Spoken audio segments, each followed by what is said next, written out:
Hello! It is time for another chapter. Again, this does not bode well when I can't even speak a little bit and I'm supposed to read a chapter. So, April Fool's in Love novella. And, this is my book. I wrote it with a very dear friend, Amanda Marie. She is awesome. She really helped get me to the finish line. So, without further ado, we will start in chapter 4.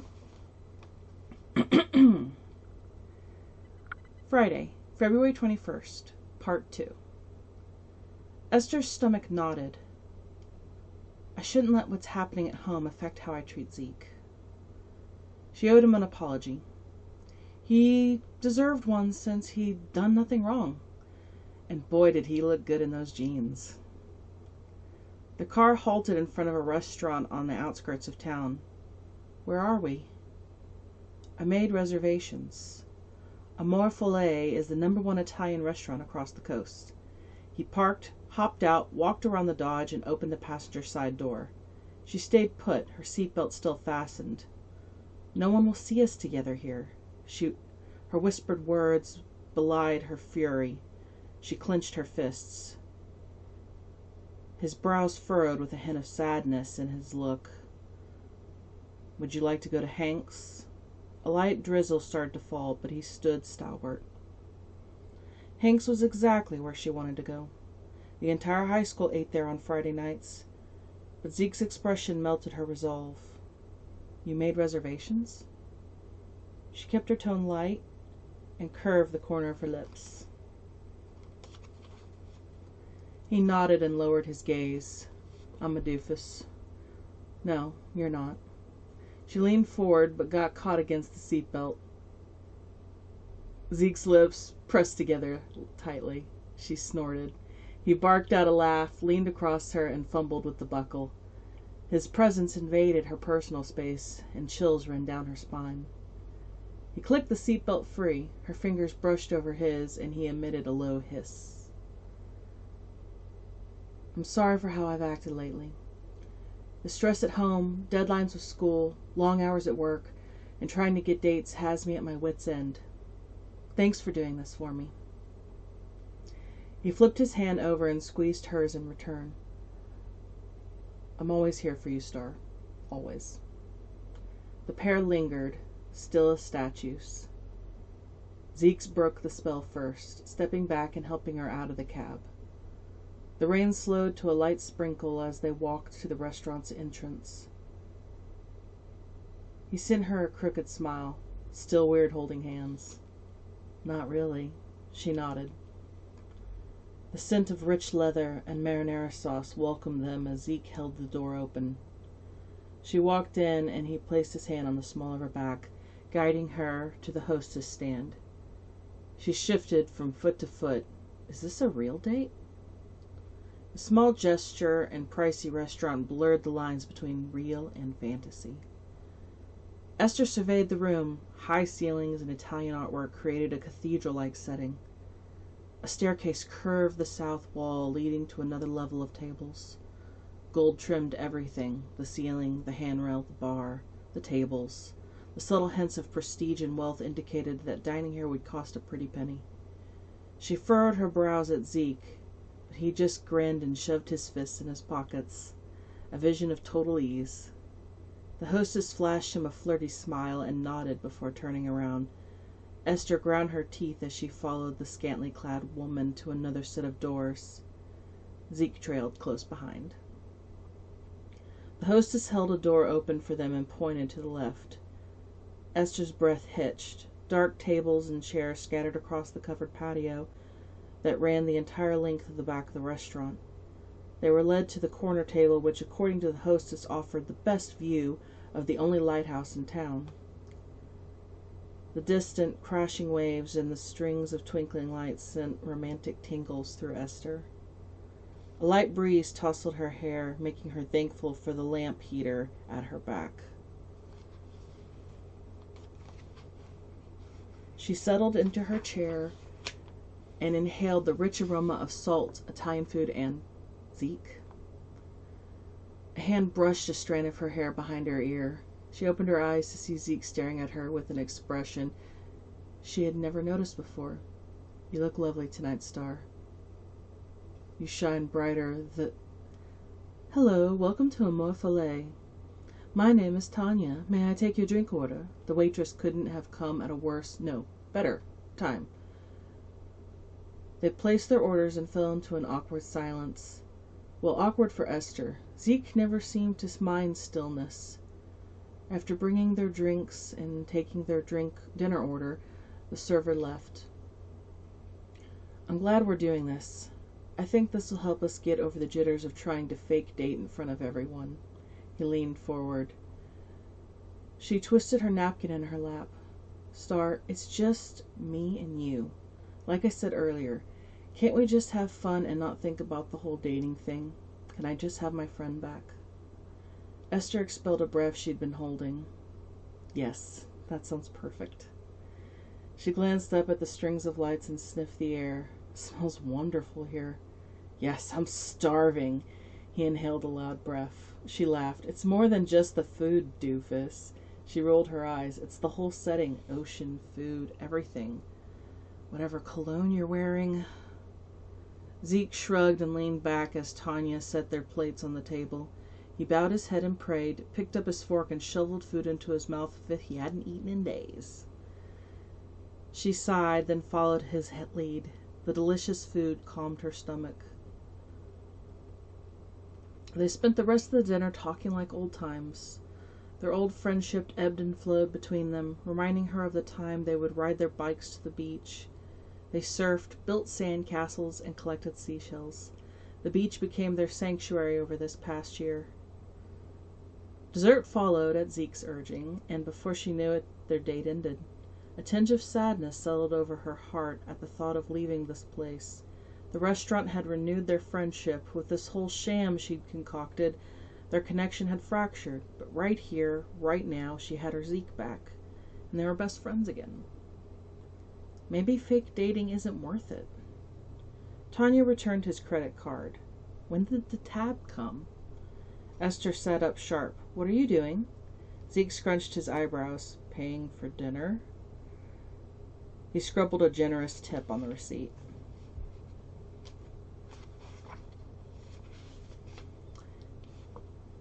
She huffed a breath so hard that the wayward hairs flew out of her face. "But why? I'll pay for my half." She held out her hand, expecting him to drop the bill in her palm.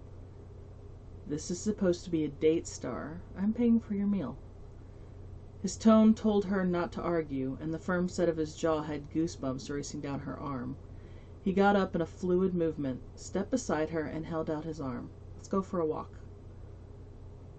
She fisted her hands to keep them from trembling. After a deep breath, she relaxed and looped her elbow around his.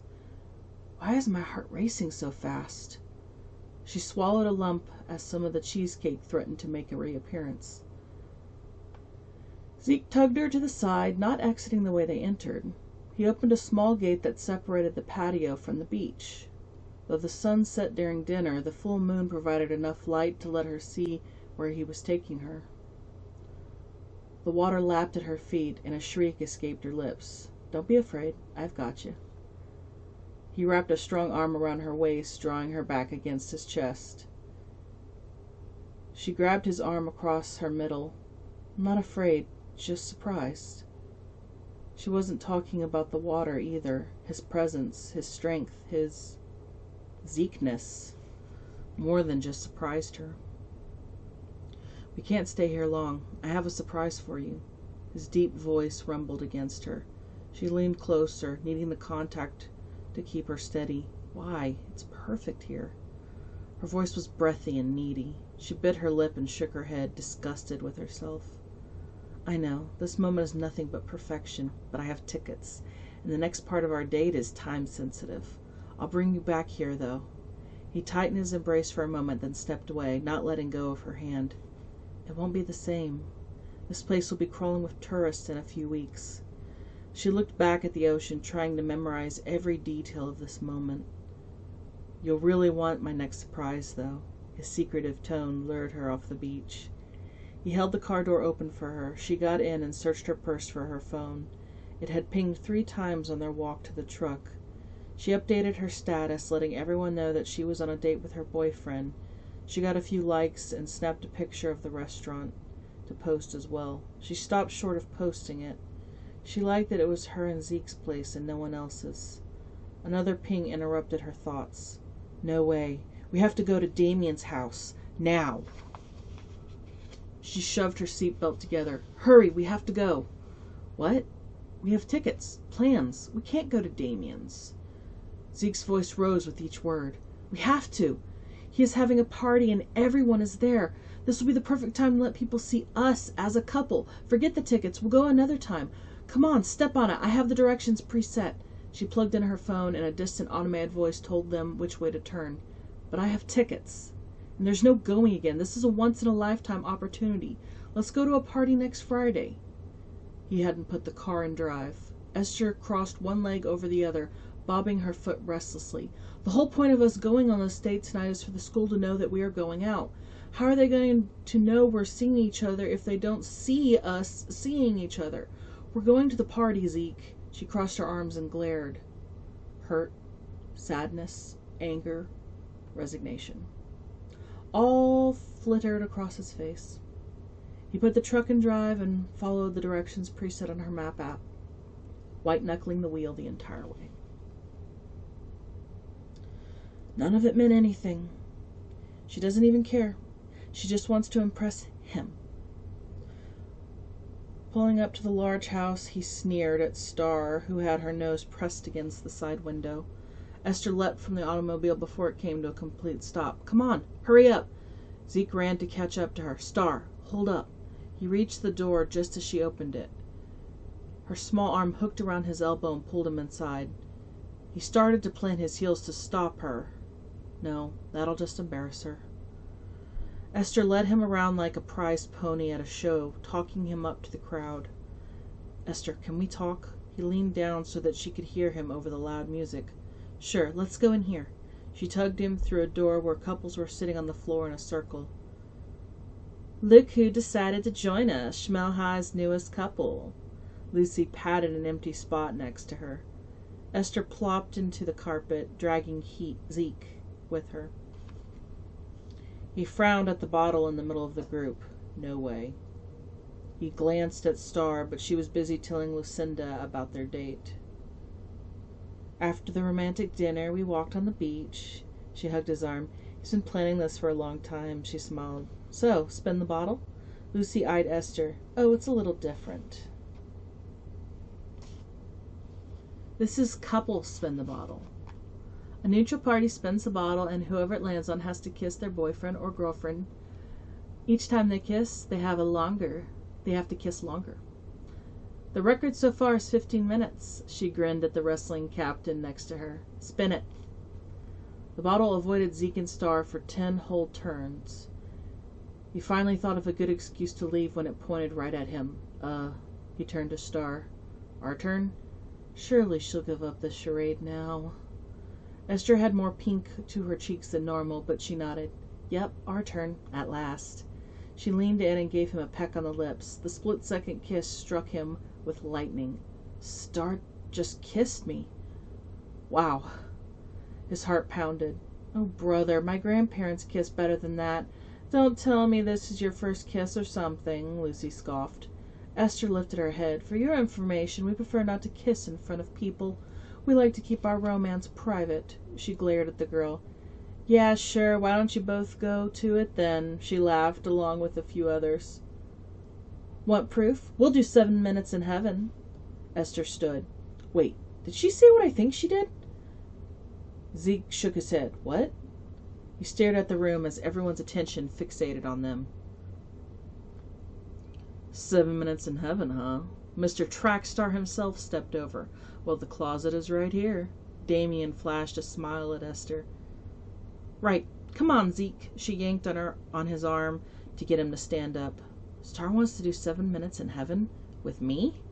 He moved in a trance. Okay, then I need to do this right. I'll let her instigate everything.